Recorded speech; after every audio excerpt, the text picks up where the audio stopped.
అంటే ఈ పదములు ఏం పదములు? అర్థవంతమైన పదములు. రెండు కలిసినప్పుడు సంధి అంటారు. అప్పుడు రెండు కలిసినప్పుడు ఏమవ్వాలి? కొత్త పదం రావాలి కదా.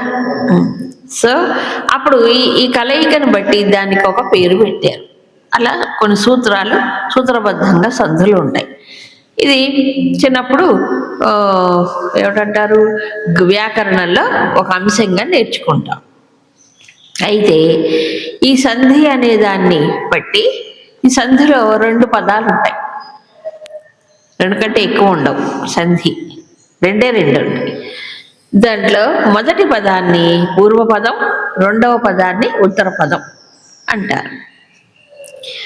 ఇందులో మొదటి రెండు పదముల యొక్క విశిష్టతను బట్టి ఆ పేర్లు ఉంటాయి. వాటికి కలయికను బట్టి ఉంటుంది ఆ పేరు. సూత్రం అనేది ఫామ్ అవుతుంది దానికి. అట్లాగే ఈ ప్రపంచం మొత్తాన్ని ఋషి 5 సంధులుగా చెప్తున్నారు. ఒకటి లోకం, అధిలోకం. ఈ లోకం ఏ లోకం? మన కంటికి కనిపించే లోకం. సరే, ఈ లోకం అంటే ఏముంది? ముందు మన కింద, కాళ్ళ కింద భూమి. అసలు ఆ పైన చూస్తే సూర్యుడు, చంద్రుడు, గ్రహాలు, నక్షత్రాలు ఉన్నటువంటి ద్యులోకం. మధ్యలో ఏముంది? ఆకాశం. ఈ ఆకాశంలో వాయువు సంచరిస్తూ ఉంటుంది. ఈ వాయు సంచారం వల్ల కూడా చాలా జరుగుతున్నాయి, ఎఫెక్ట్ ఉంటుంది భూమి పైన. వాయుమండలం ఉంటుంది. ఇది ఒక సంధి అని చెప్పాడు. ఇలాంటి దాంట్లో నేను అంటే ఒక జీవుడు ఉన్నాడు. నిజమే. అలాంటి అప్పుడు ఇంత పెద్దది కాదు, అందులో కొంచెమే మనం చూసాం. ఆకాశము, ఆ పైన ద్యులోకము, భూమి, ఇంకా పంచభూతాల్లో చాలా ఉన్నాయి కదా. అగ్ని కానీ, నీరు కానీ, ఇవన్నీ చూడలే ఇంతమటికే. కాబట్టి జీవుడు అంటే మానవుడు తను ఉండే లోకం ఏమిటో కూడా చూసుకోవాలి. ఈ లోకం ఏంటి, నేను ఎక్కడున్నాను, వేరే లోకానికి పోవటం తర్వాత, ముందు తనున్న లోకం ఏమిటి అనేది గమనించినప్పుడు ఇంత పెద్ద బ్రహ్మాండములో ఇందులో ఆ పైన ద్విలోకం, భూమి, ఆకాశం, వాయు, దీంట్లో మానవులందరూ, జీవులందరూ సంచరిస్తూ ఉన్నారు, బతుకుతున్నారు. ఇది ఫండమెంటల్ ఫ్యాక్ట్, అంతేగా. దీన్ని ఎందుకు కాంటెంప్లేట్ చేయాలి? ఇది సంధిగా చెప్పారు అంటే దీన్ని ఉపాసన కింద చెప్పారు. ఇదే ఉపాసన. అవును, భూమి కూడా దేవతే, భూమి కూడా దేవతే. ఆ పైన ఉండే ద్విలోకము కూడా ఎందుకు? సూర్య, చంద్ర, నక్షత్రాదులు అన్నీ ఉన్నాయి అక్కడ. అది సూర్యుడు దేవతే, చంద్రుడు దేవతే, అందరూ దేవతలే కదా. తర్వాత ఆకాశం దేనికి అధిదేవత? ఈ శ్రోత్రేంద్రియాన్ని. తర్వాత వాయువు, వాయుదేవుడు, అంత దేవత. వీళ్ళ వ్యాపకత్వం ఎంత ఉంది, ఎంత వ్యాపించి ఉన్నారు. భూమి ఎంత పెద్దది, ఆ ద్విలోకం ఎంత దూరంలో ఉంది. ఇలా చూస్తే ఇవన్నీ మానవుడికి ఏమవుతున్నాయి? మానవుడి మనుగడకి ఆధారంగా ఉన్నాయి. భూమిలో అయితే ఎక్కడ నడుస్తా? ఏమి చేయలేం. అన్నీ కూడా ప్రతిదీ.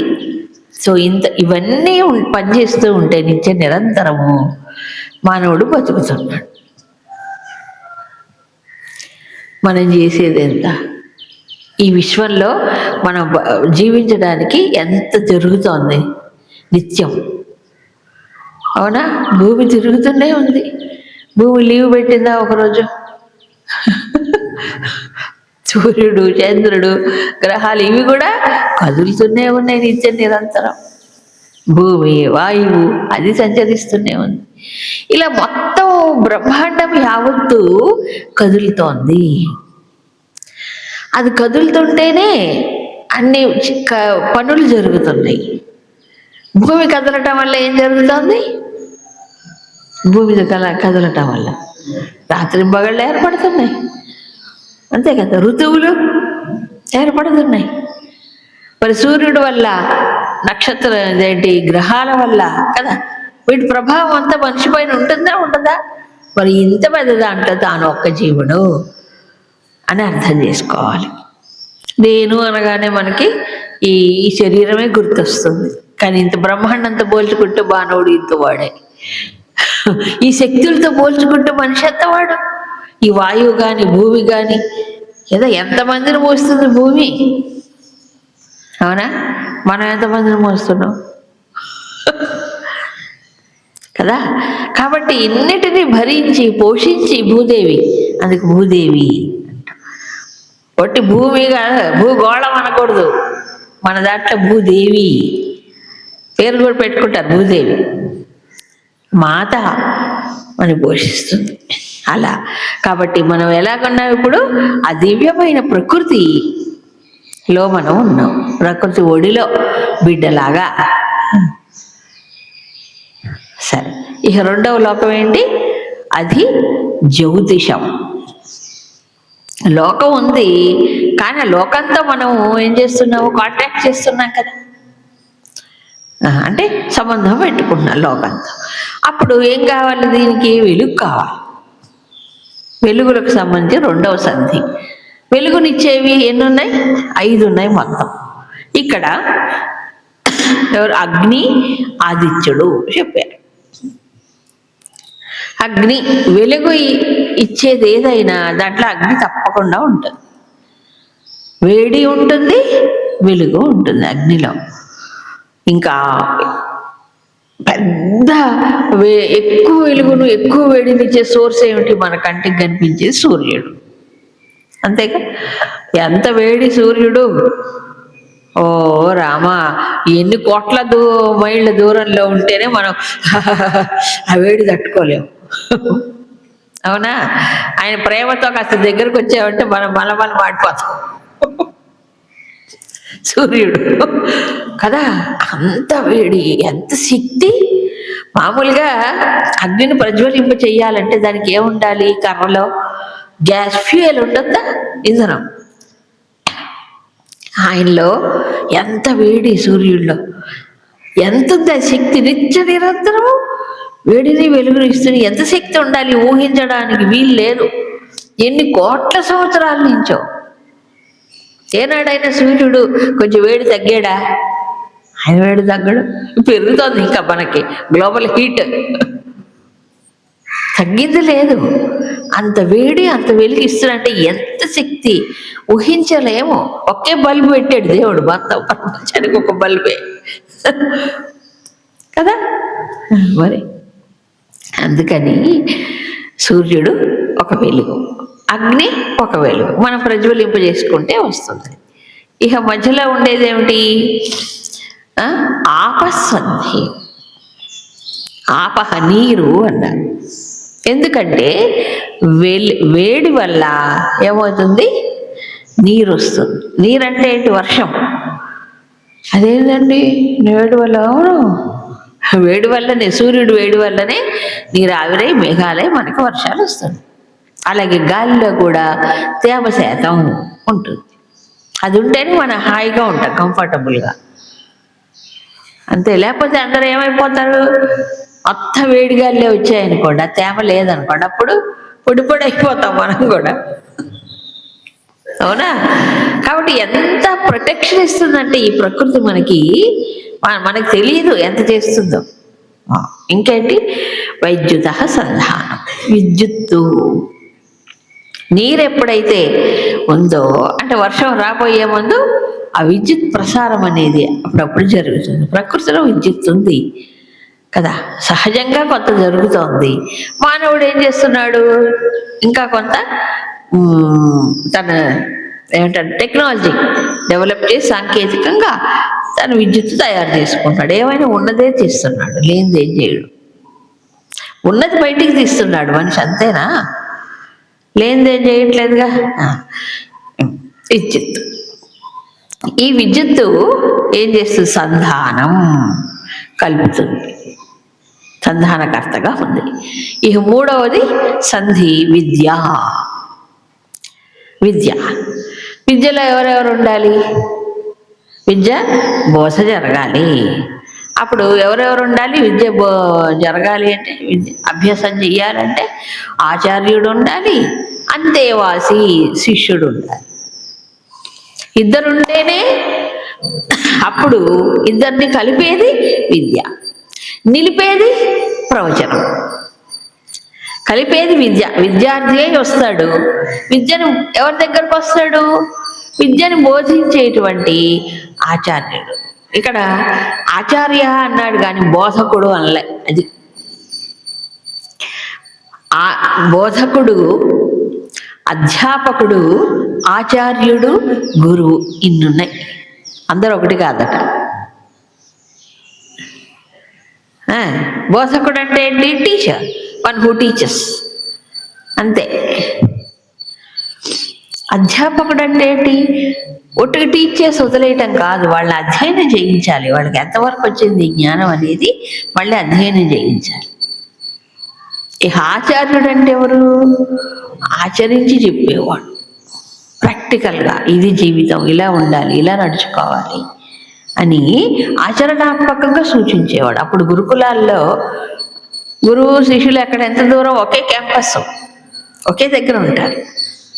కాబట్టి ఇది ఇట్లా నడుచుకోవాలి, ఇలా బిహేవ్ చెయ్యాలి, ఇలా జీవించాలి అని ఆయన ప్రతి దాంట్లో కూడా వాళ్ళకి గైడెన్స్ ఇస్తారు. అన్నిట్లో ఎక్కడ కూర్చోవాలి, ఎక్కడ నిల్చోవాలి, ఎలా నిల్చోవాలి, అవునా కాదా? ఈయన వంకర టింకర్లు ఇప్పుడు స్టైల్ అయిపోయింది, ప్రతిదాన్ని వంకర టింకర్లే, ఏది స్ట్రైట్ అవునా? ఎలా నిల్చోవాలి, ఎలా కూర్చోవాలి, ఎలా మాట్లాడాలి, ఎవరితో ఎలా మాట్లాడాలి, అవునా? ఎన్ని ఉంటాయి జీవితంలో. ఇవన్నీ చిన్నప్పటి నుంచి వాళ్ళకి ఒక గురుకులంలో ఉన్నప్పుడు అప్పటి నుంచి తర్ఫీదు అన్నమాట వాళ్ళకి ఆ శిక్షణ. అలా శిక్షణ పొందినవాడు చక్కగా వెల్ ట్రైన్డ్ కదా. కేవలం వృత్తి విద్య కాదండి, అవునా? ఇప్పుడు సాంకేతిక టెక్నాలజీ అదే జ్ఞానం అనుకుంటాడు. ఏమొస్తుంది? అంత డబ్బులు వస్తాయి కానీ మనిషి బాగుపడాలిగా, వ్యక్తిత్వం బాగుపడాలిగా. దానికి కావాల్సినటువంటిది ఆచార్యుడు. అది అలాంటిది చక్కగా శిక్షణ, ఆల్రౌండ్ డెవలప్మెంట్ అంటారు చూడండి. అన్నీ అటు భౌతికమైన ఇది అభివృద్ధి కావాలి, మానసికమైన వికాసము కావాలి, బుద్ధి కూడా ఏమవ్వాలి? సూక్ష్మమైన వాటిని గ్రహించగలిగేటువంటి శిక్షణ వస్తుంది కదా. అది శారీరకమైనటువంటి వ్యాయామం, శారీరకమైన కూడా. ఎందుకని గురుకులాల్లో ఇప్పుడంటే అన్ని డబ్బులు పే అండ్ గెట్, డబ్బులతో అన్ని జరిగిపోతున్నాయి. ఒకప్పుడు అలా కాదు. గురుకులంలో కష్టపడి జీవించేవాళ్ళు ఎవరు? శిష్యులు ఎవరైనా సరే. అక్కడ జరిగే పనులన్నీ కూడా ఎవరు? విద్యార్థులే చేసేవాడు మొత్తం. ఈయన ఏం చేస్తారు? వీళ్ళందరినీ గైడ్ చేస్తూ ఉంటారు. ఎందుకంటే పని చేసేటప్పుడు తెలుస్తుంది వాడు ఎట్ట చేస్తున్నాడు అనేది, అవునా? పని చేసేటప్పుడు వీడు బుద్ధి ఎంతవరకు ఉంది, సరిగ్గా చేస్తున్నాడా లేదా, సక్రమంగా చేస్తున్నాడా లేదా అంటే. ఇప్పుడు బడబడ చదువుకోవటం వేరు, పని చేసేటప్పుడు బుద్ధిని కూడా అప్లై చెయ్యాలి, అవునా కాదా? అది సరి అయినటువంటి పని సక్రమంగా చేసినప్పుడు బుద్ధి ఏమవుతుంది? వికసిస్తుంది. అన్ని విధాల శిక్షణ. సరే, ఇలా చక్కగా దగ్గరుంటూ గురువు వాళ్ళు అబ్జర్వ్ చేస్తూ దూరం నుంచి కావలసినటువంటి శిక్షణ ఇచ్చేవాడు. కాబట్టి 12 ఏళ్ళు 15 ఏళ్ళు గురుకులంలో నుంచి బయటకు వచ్చినటువంటి విద్యార్థి ఏమయ్యాడు? వృత్తి విద్యలతో పాటుగా ఏం చేసేవాడు? జీవితం అంటే ఏమిటో తెలుసుకుంటేవాడు. వ్యక్తిత్వం అంటే ఏమిటి, రేపు తర్వాత సమాజంలోకి వెళ్ళి నేను ఎలా ఉండాలి, కుటుంబంతో ఎలా వ్యవహారం చెయ్యాలి, ఇవన్నీ ఉండేవి. ఇప్పుడు ఏమున్నాయి? మ్యాథమెటిక్స్ ఇన్ని మార్కులు, సైన్స్ ఇన్ని మార్కులు, సోషల్ ఇన్ని మార్కులు. ఇన్ని మార్కులే మార్కులు వస్తున్నాయి తప్ప బుద్ధి లేదు, దాని గురించి ఆలోచనే లేదు. మొత్తం విద్య అంతా పాడైపోయింది, విద్యా విధానం అంతా. అసలు మానవుడు వ్యక్తిత్వం గురించి ఆలోచనే లేదు. కాబట్టి యంత్రాల్లాగా పశువుల్లాగా తయారైపోతుంది. అలా కాదు. మానవుడు ప్రత్యేకమైనటువంటి ఒక విశిష్టమైన జీవి. ఈ విశిష్టత ఏంటి మానవ జీవితంలో అనేది అర్థం చేసుకోవాలి. అందుకని తర్వాత సంధి ఏమిటన్నారు? ప్రజాసంధి. ప్రజం. ఈ విద్యార్థి గురుకులం అయిన తర్వాత, విద్యాభ్యాసం తర్వాత గృహస్థ జీవితంలో ప్రవేశిస్తాడు కదా. విద్యార్థి దశలో ఏముండాలి? ఈ మిగతా ఆలోచనలు ఉండకూడదు. గృహస్థ జీవితంలో ప్రవేశించిన తర్వాత అప్పుడు గృహస్థంలో ఏం చేయాలి? తన యొక్క వంశాన్ని నిలబెట్టాలిగా. అందుకు ప్రజాసంధి. ఈ సంతానం పొందటం అనేది ఒక నియమంగా పెట్టారు. ప్రజ అంటే సంతానం. సంధి ఇద్దరిని కలిపేది ఏమిటి? సంతానం. ఎవరిని? మాతా పిత. తర్వాత ప్రజననం సంధానం అంటే ఏంటి? కలిపి ఉంచేది, నిలిపి ఉంచేది. కలిపేది నిలిపేది కూడా సంతానమే. సంతానం కావాలి అని కోరుకోవాలి. రెండోది, సంతానం కోసం ఇద్దరు ఏం చేయాలి? కలిసి ఉండాలి, పరస్పరము త్యాగం చేయాలి.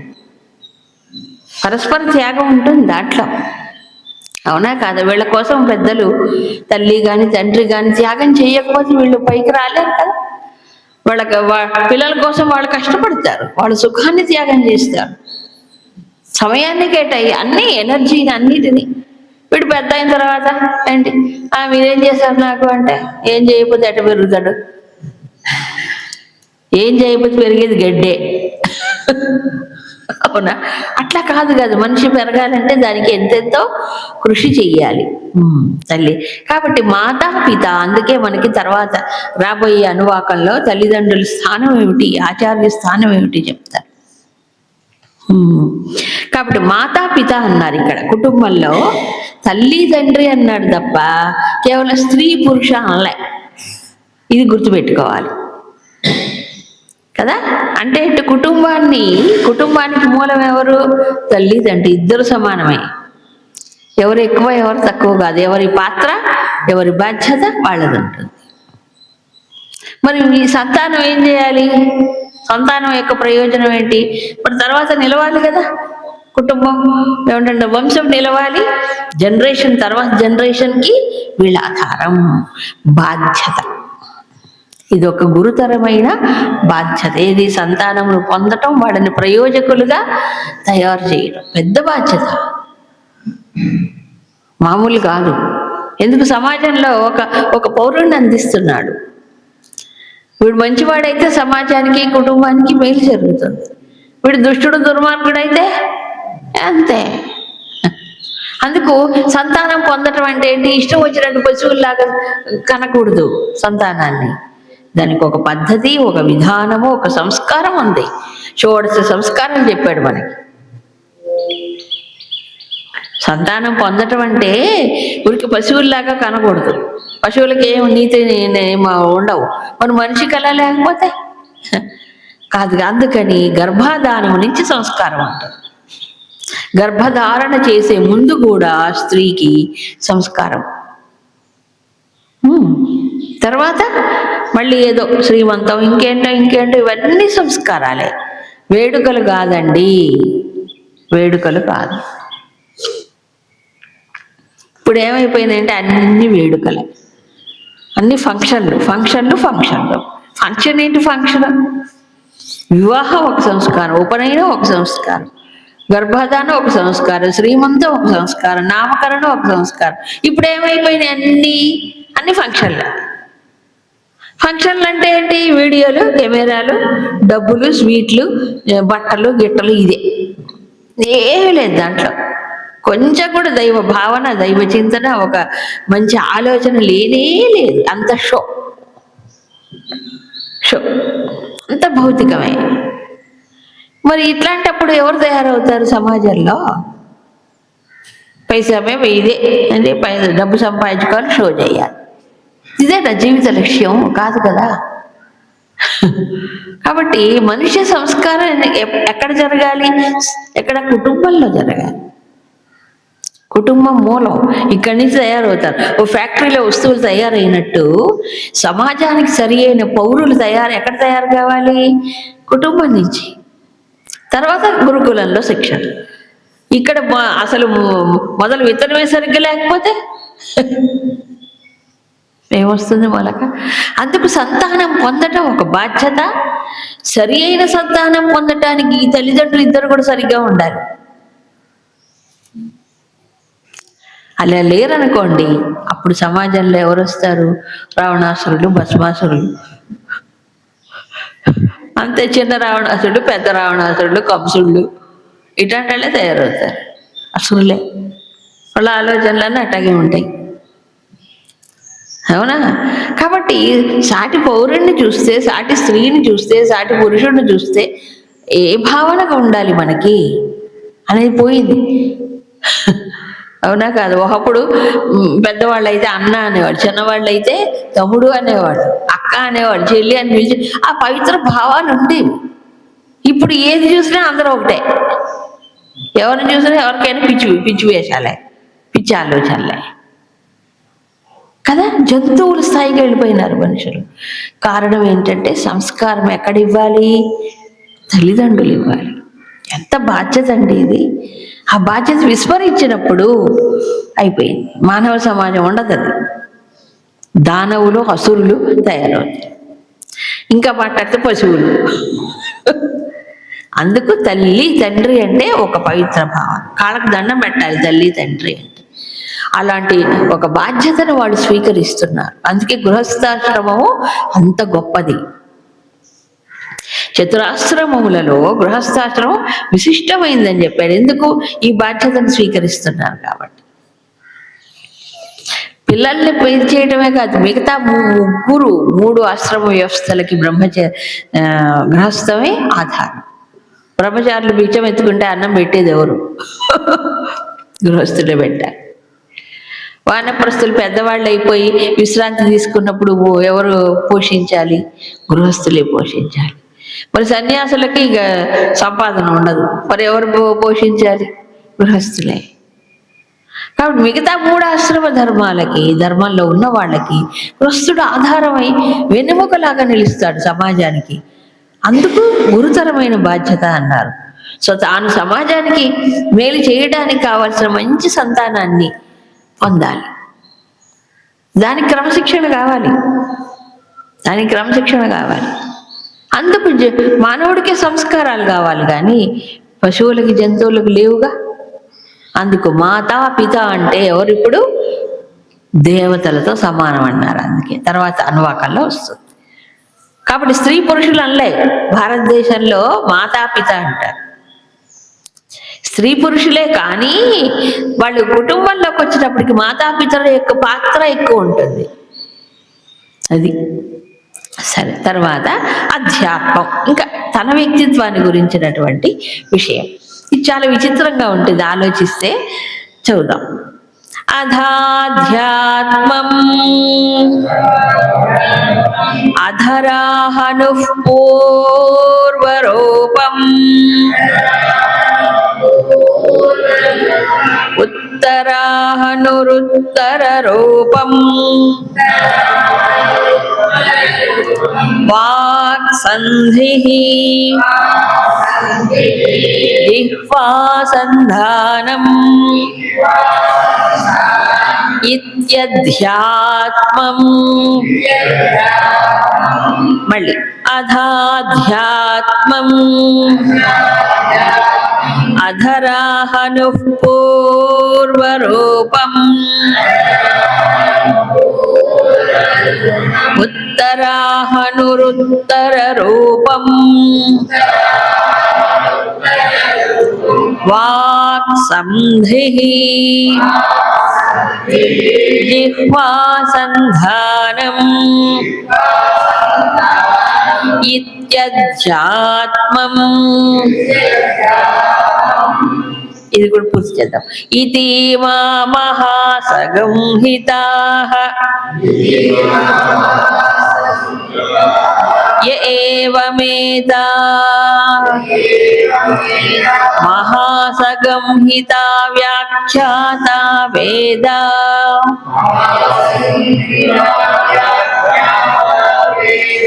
సంధీయతే ప్రజయా పశుభిః బ్రహ్మవర్చసేనాన్నాద్యేన సువర్గేణ లోకేన మళ్ళీ ఇతి మామ మహాసగంహితాః ఇతి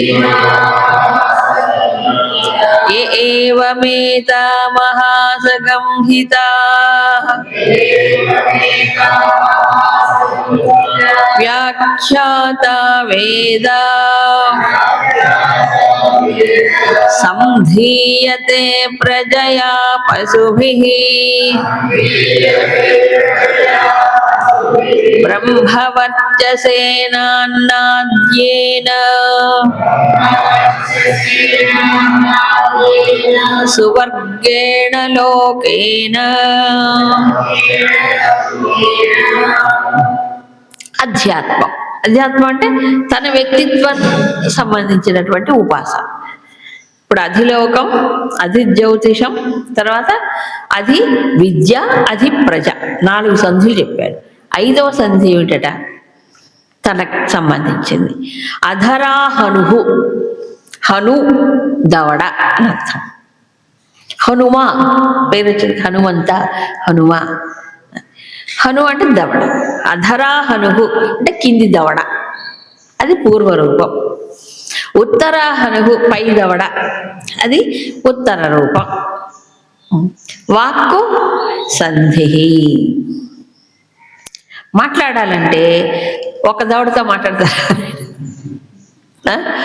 2 దవడలు ఉండాలి, 2 కదులుతూ ఉండాలి, అవునా కదా? అప్పుడు వాక్ వస్తుంది సహజంగా. అట్లా తేడా వచ్చింది అనుకోండి, వాక్కులో కూడా తేడా వస్తుంది కాదు. జిహ్వా, ఈ రెండింటికి మధ్యలో 2 దవడలు ఉన్నాయి కదా, రెండింటికి మధ్యలో సంధానకర్తగా ఎవరున్నారు? జిహ్వా, నాలుక మధ్యలో ఉంది. ఏమిటి ఎట్లా పెట్టాడు దేవుడు అసలు ఆలోచిస్తే. ఇది ఆ మధ్యలో ఆ చివరి అటాచ్ అయి ఉంటుంది, ఈ చివరికి వచ్చినప్పటికీ ఫ్రీగా ఉంటుంది, అక్కడ మాత్రం కలిసి ఉంటుంది. ఆ 2 దవడల మధ్యలో అటాచ్ అయి ఉంటుంది, అవునా కదా? మరి 4 కదలాలి కదా, 2 పక్కల ఫిక్స్ అయి ఉంటే కదల మాట్లాడుతూ ఈ పక్క ఫ్రీగా ఉంటుంది, కదులుతుంది అటు ఇటు. కాబట్టి మనం తిని నవలగలుగుతున్నాం కదా. నవి లోపలికి తీసుకోవాలంటే 4 కావాలి, మింగాలంటే 4 కావాలి, మాట్లాడాలంటే 4 ఉండాలి. 4 చేస్తే మాట్లాడటం కుదరదు. ఒట్టి 4 కూడా దవడలు లేవనుకోండి, అది ఎక్కడంటే దీన్ని ఫిక్స్ చేయాలి కదా, ఎక్కడ 2 దవడల మధ్యలో ఫిక్స్ చేశాడు దేవుడు. ఈ దవడలకి మళ్ళీ కొన్ని దంతాలు పెట్టాడు. ఎట్లా? దవడలు చివర్లు ఏముంటాయి? దంతాలు ఉంటాయి. ఈ దంతాలు, ఈ దవడలు, ఈ నాలుక కదా, ఇవన్నీ కంఠ స్వరపేటిక ఉంటాయి కదా, ఇవన్నీ కలిస్తేనే మాట, పలుకు, వాక్కు. ఇందులో ఏ ఒక్కటి సరిగ్గా లేకపోయినా ఏమవుతుంది? సరిగ్గా రా, నత్తి తొసి వస్తుంది, అవునా? ఇందులో ఇది కూడా ఒక సంధి అన్నాడు. ఏది? కింది దవడ, పై దవడ. తర్వాత వాక్కు అంటే మనం వాక్కు పలుకుతున్నామంటే లోపల ఇంత జరుగుతుంది. మనం అలా మాట్లాడతామే కానీ దీనికి ఇంత టెక్నాలజీ లోపల ఉంది, ఇంత జరుగుతోంది అనేది అర్థం కాదు మనిషికి. కాబట్టి ఏమన్నారు? దీన్ని కూడా ఒక ఉపాసన. శబ్దరాజాయ విద్మహే వాయుపుత్రాయ ధీమహి తన్నో హనుమత్ ప్రచోదయాత్. హనుమంతుల వారి గురించి చెప్పుకోవాలి. ఎవరైనా మహాశాస్త్రం పండితుడు, వాక్కుకి అన్ని ఆయనలో ఉన్న సర్వము హనుమంతుడు. ఇక విద్యల్లో ఆయన మించిన వాడు లేడు. వేద విద్య, ఆ విద్య, నవ వ్యాకరణములు ఎప్పుడు చదువుకున్నాడో, ఎలా చదువుకున్నాడో తెలియదు కదా. సూర్యుడి దగ్గర విద్య, అంత బుద్ధిశాలి. సూక్ష్మగ్రాహి, మేధాశక్తి ఎన్నున్నాయి కదా. ఆయనకి ఎంత స్ట్రాంగ్ ఉన్నాయంటే ఇది కూడా వజ్రాయుధంతో కొట్టినా ఏం కాలేదు, కొంచెం ఏదో ఇదైందే కానీ ఆయనకి విరిగిపోలేదు, దెబ్బ తగల, స్ట్రాంగ్ కదా. కాబట్టి అందుకే హనుమంతుడి ఉపాసన వల్ల విద్య కానీ బుద్ధి కానీ శక్తి కానీ అన్నీ పెరుగుతాయండి. కాబట్టి హనుమ అనే పేరు కూడా వచ్చింది, అది నామధేయ సార్థక నామధేయం అయింది. కాబట్టి మానవుడి యొక్క వ్యక్తిత్వంలో కూడా ఈ వాక్కు అనేది చాలా ముఖ్యమైన పాత్ర జీవితంలో, వ్యక్తిత్వ జీవితంలో. కారణం ఏంటి తర్వాత వస్తుంది. ఈ వాక్కు వల్లనే మనిషికి ఒక ఏంటి సంబంధం ఏర్పడుతుంది. అందరూ మోగాళ్ళు అయ్యారనుకోండి, అప్పుడు మాటే లేదు, ఇప్పుడు కమ్యూనికేషన్ లేదు, ఉంటుందా? లేదు. మన భావాన్ని వ్యక్తీకరించాలంటే మానవుడికి భగవంతుడు ఏమిచ్చాడు? వరం, వాక్కు ఇచ్చాడు. ఇప్పుడు జంతువులకి ఏముంది? శబ్దమే చేస్తాయి అవి. వాక్కు మానవుడికి మాత్రమే ఉంది. అవునా? ప్రత్యేకమైన గిఫ్ట్. ఒకటి బుద్ధి, రెండోది వాక్కు. జంతువులకు లేదు, మనిషికి ఉంది, ప్రత్యేక వరాలు. కాబట్టి ఈ వాక్కు కూడా ఏం శక్తి? దైవీ శక్తి. అందుకే మనం ఏమంటాం? సరస్వతి, వాణీదేవి. వాక్కు అనేది ఒక శక్తి, దానికి అది దేవత ఉన్నారుగా. సో వాక్కుతో ఏంటి? ఎన్నో ప్రయోజనాలు ఉన్నాయి. దాన్ని సరిగ్గా ఉపయోగించుకోకపోతే ఏమవుతాయి? నేను మీకు చెప్పక్కర్లే. అవునా? కాబట్టి మంచి సంబంధాలు ఏర్పడాలన్నా, ఉన్న సంబంధాలు పోవాలన్నా,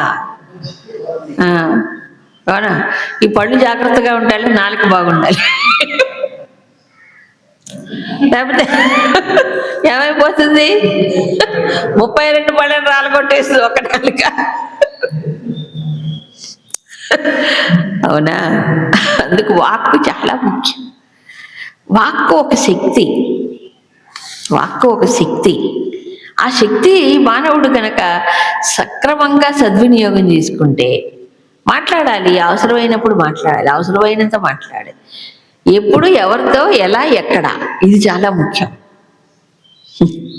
ఎప్పుడు మాట్లాడాలి, ఎవరితో మాట్లాడాలి, ఎంతవరకు మాట్లాడాలి, ఎక్కడ మాట్లాడాలి, అది కూడా ముఖ్యమే. కాబట్టి ఇదంతా ఆలోచించి వాక్కును, అందుకే భగవద్గీతలో 3 తపస్సులు ఏం చెప్పారు? చెప్పండి. సత్యం ప్రియం అనుద్వేగకరం వాక్యం, సత్యం ప్రియం హితంచయత్, స్వాధ్యాయాభ్యసనం చైవ వాంగ్మయం తప ఉచ్యతే. వాంగ్మయ తపస్సు, వాక్కుని సరిగ్గా ఉపయోగించుకోవడం ఓ తపస్సు. తపస్సు అంటే ఒంటికాల మీద నిలబడటమే కాదు. సత్యం ప్రియం హితం, స్వాధ్యాయ అభ్యసనం, అనుద్వేగకరం, ఇది చెప్పాడు. ఇవన్నీ పాటించడానికి ఎప్పుడు అలర్ట్గానే ఉండాలి మనిషి. ఉండద్దు, ఎప్పుడు చురుకుగా ఉండాలి. ఆలోచించి అంటారు, అందుకే ఆలోచించి మాట్లాడాలి, ఆలోచించకుండా మాట్లాడకూడదు. ఆలోచిస్తూ మాట్లాడాడు అనుకోండి, అప్పుడు ఏమవుతుంది? ఆటోమేటిక్ వాక్కు రెగ్యులేట్ అవుతుంది, అవునా, కంట్రోల్ అవుతుంది. ఆలోచించకుండా మాట్లాడితే ఎటు పడితే అటు తిరుగుతుంది. ఇంకోటి, అది సత్యం, అది ప్రియం, అది హితం అవ్వాలంటే ఎంత ఆలోచించాలి? అందుకే తపస్సు అంటారు. స్వాధ్యయనం అంటే శాస్త్రాన్ని చక్కగా పలకటం, వాక్కుతో పలకటం, దాన్ని మళ్ళీ అధ్యయనం చేయటం, అవన్నీ తపస్సులే. సో వాక్కు అనేది భగవంతుడిచ్చిన వరము కాబట్టి మానవుడికి దాన్ని ఉపయోగించుకొని సద్వినియోగం చేసుకొని మానవుడు వికాసం పొందాలి. అందుకని ఇది ఉపాసన చెప్పాడు. తపస్సు అని చెప్పలే భగవద్గీతలో, ఇక్కడ ఉపాసన. సో ఈ వాక్కు పుట్టాలి అంటే ఇవన్నీ కావాలి. దవడలు, తర్వాత నాలుక ముఖ్యం. యోగశాస్త్రంలో ఈ నాలుక ఏముందిలే అనకూడదండి. ఈ నాలుక దీనికి అధిదేవత ఎవరు? సరస్వతి. ఆ నాడి పేరు సరస్వతి. నాలుకని కలిపే నాడి పేరు సరస్వతి. అందుకే సరస్వతి వాక్కు అధిదేవత. కేవలం వాక్యకే కాదు, బుద్ధికి ఇంకా మనం తీసుకున్నటువంటి అన్నము అమృతంగా మారాలంటే సరస్వతి అంట.